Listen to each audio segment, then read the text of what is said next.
Everybody eat when they come to my house. Well, that was Cab Calloway, and everyone eats when they come to my house. And for my next guest, Kate Sanderson, that's nearly... Good evening, Kate. Good evening. Hi, Janet. How you doing? I was just saying that was Cab Calloway, and everyone eats when they come to my house. Now, that's nearly you, except that everyone eats when they go to the secret location that you've chosen.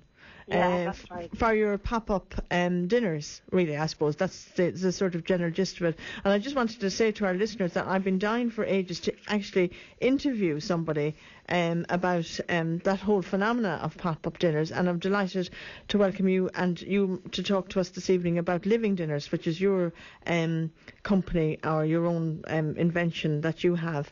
Kate, where did you come up with the idea, or how did you come up with the idea of having the sort of that whole idea of pop-up dinners? And I suppose maybe explain to our listeners a little bit about pop-up dinners first, maybe, and then we'll go back and talk about how you got into it.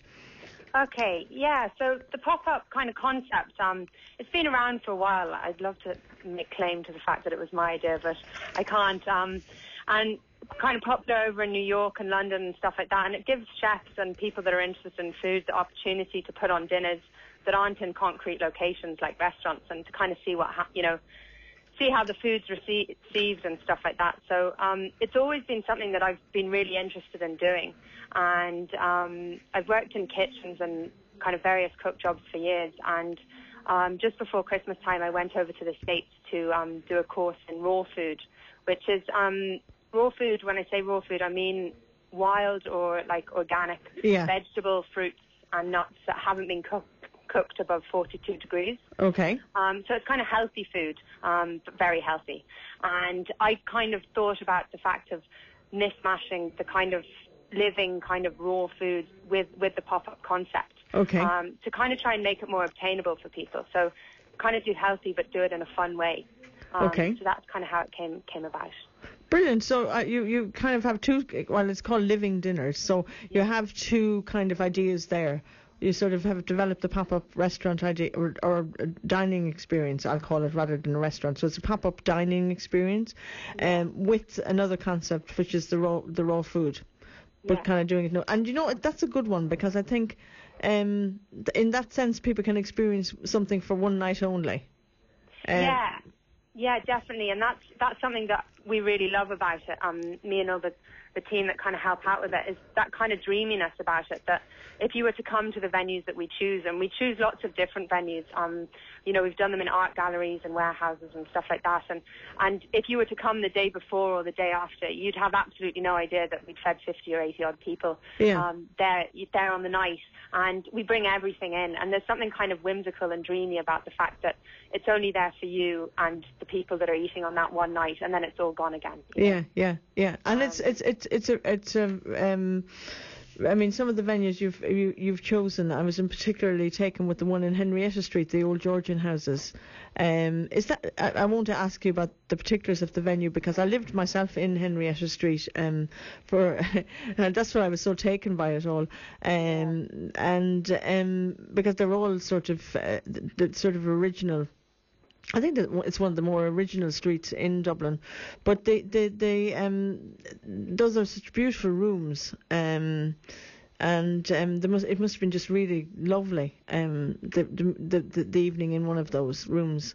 So she going back, dreaming away here. But do you advertise these events then sort of online, or how do you kind of drum up interest in them? I mean, I know once you get started, after that it's word of mouth then, I presume. Yeah, it's kind of been totally amazing how quickly they've kind of developed. We've done about 8 or 9 now, and we haven't put any money or anything into advertising. It's social media and Facebook and Twitter and stuff like that, and more than anything, word of mouth, as you said. We're getting quite a lot of repeat customers, and they seem to be coming back with more friends, which is obviously a very good sign.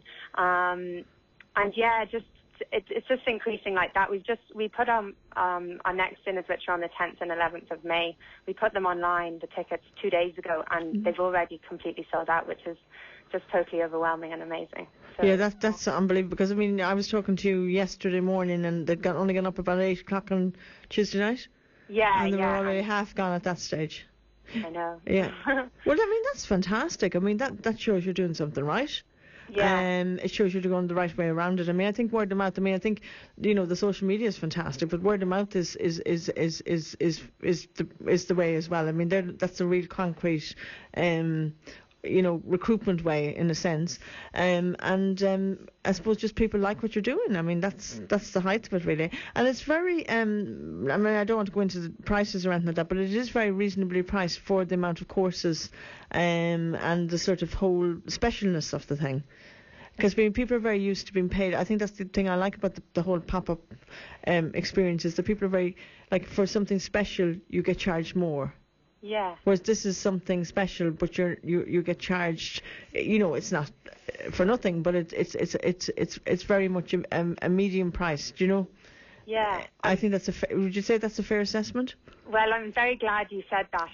Yeah, because especially with what we're doing, it's kind of a strange one because the raw food you think about, you think that we're just using these vegetables and the fruits and the nuts, so that it couldn't be that much work, but it's actually twice the work. Twice the work of doing normal food, and a lot of stuff kind of we use like dehydration techniques, which is obviously we can't go over that 42 degrees, and so you dehydrate overnight rather than just being able to kind of bang something in the oven for an hour or two. Yeah. So you've kind of there's a lot more work that goes into it, and obviously the whole pop-up concept, the fact that we have to bring in everything. I mean, it could be chairs, tables, tablecloths, napkins. I mean, everything. Yeah. Cups, saucers, plates. Worth of plates. Yeah, and I mean 7 courses as well. And I mean sometimes, and you mentioned doing it in an art gallery or in a warehouse. You won't have the big washing machines that they have in a restaurant. You won't have the. I mean, there's a lot of the logistics are quite. It's not a sweet little sitting there with a sweet little, I think I'll run up a little starter here and a little dessert and they'll all be happy. It's not that simple, because it is 7 courses at the end of the day. Which is quite a lot to get together under any circumstances.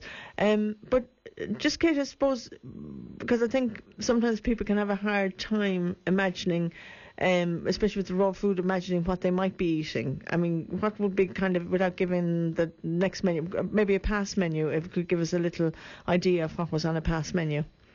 Yeah, definitely. Where to start? Oh, we do a lovely one of the favourites that we do is a living lasagna, and we basically try and mimic the taste that you kind of associate with Italian food. So we do kind of a bechamel sauce and sun-dried tomato tapenade and a pistachio pesto, and we use courgette as the kind of the pasta equivalent. But obviously, just Sarah was talking about a bechamel, but we don't use any gluten or dairy.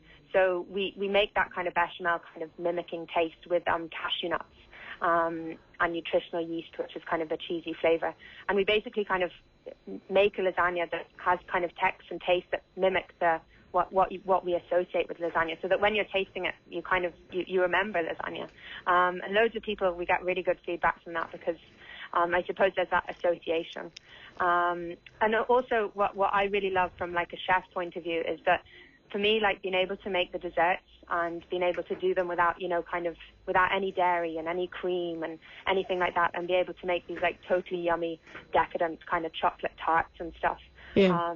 It's just so great. And like for the last dinner we did a raw cacao tart. So that's using like raw cacao instead of chocolate. Okay. And that's actually a superfood. So in theory, we made a chocolate tart that was like totally lush, but actually really good for you. So that's kind of exciting. So that's the third. I've come up with a third sales point now. Not only is it special and it's exciting, and you kind of don't quite know the venue until you get there, and what other people are going to be there and everything. Then you've got the raw food concept, and now you've got the healthy food as well, so you can eat away to your heart's content and say, God, that's great. I've got all my vitamins for the week, and I've got my minerals, and I haven't put on any. Well, you will always put on calories, but it hasn't been the super calorie. So it's sort of like a really good.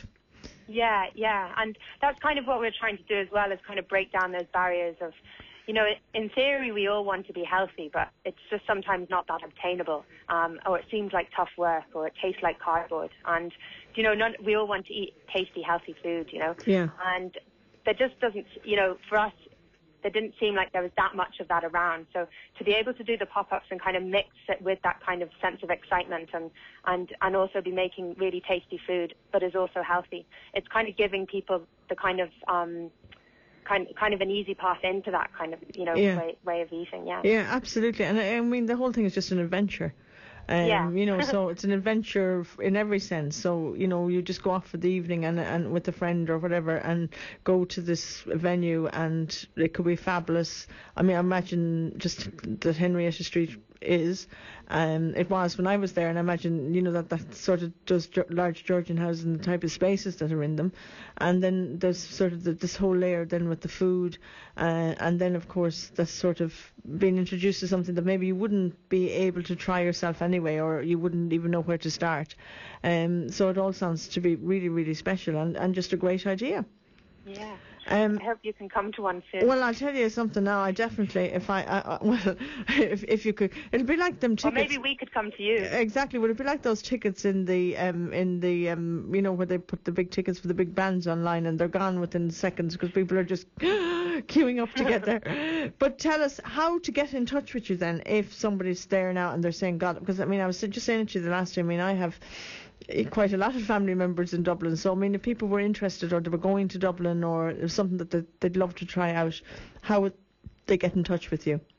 The best way is probably through our Facebook page, which I'm pretty active on, and that's just Living Dinners. Right. And on that as well, I put up quite a few kind of healthy tips and smoothie recipes, and if I come up with a new recipe, I love to be able to share that with people. So that's a good place, and I'm kind of up to date on there. And then Twitter as well. You can follow at Living Dinners, and that would have all the information about tickets. And maybe if you give us your, or do you like to give out, you'd have to give out the mobile number, or else no one would ever be able to make a booking. If you gave us your mobile number, maybe as well, would be a good one for people to contact you. Well, I wouldn't know that off by heart, but it's actually on the. Okay, I have a special number for the Living Dinners, and it's on the Living Dinners website, which is www.lovelivingdinners.com. Brilliant. Which that's great. Yeah. So they'll get in touch with that anyway, or if they want to, they can contact us here on the radio, and we can give it to them as well. Anyway, so that's not. Don't worry about that, as I say. Yeah. Well, listen, Kate, it's been a pleasure talking to you. And just before I let you go, there, you love visiting Connemara as well yourself. Oh, yeah. You have a special place in your heart in Clifton, I think. Yeah, most definitely. I was born and brought up over in Hong Kong, and kind of a crazy city that was very polluted. And I was luckily brought back to Connemara for summer holidays, and I just have the most amazing memories of kind of picking stuff up on the beaches and foraging for blackberries, and just really lovely memories of being in nature down there. So yeah, I love it down there, and hopefully we'll get down and do a dinner. And exactly. Yeah. Well, I'll tell you, I'll be your agent. I'll be your recruitment person. So I like the sound of that. Yeah, no, brilliant. Definitely, Kate. We keep us posted on that. And listen, continued success to you. And we'll keep in touch with you, and we look forward to hearing from you again. So all the best now from the food show, and we'll talk to you soon. Thanks so much for having me on. Not Thanks at all. a million. Our pleasure.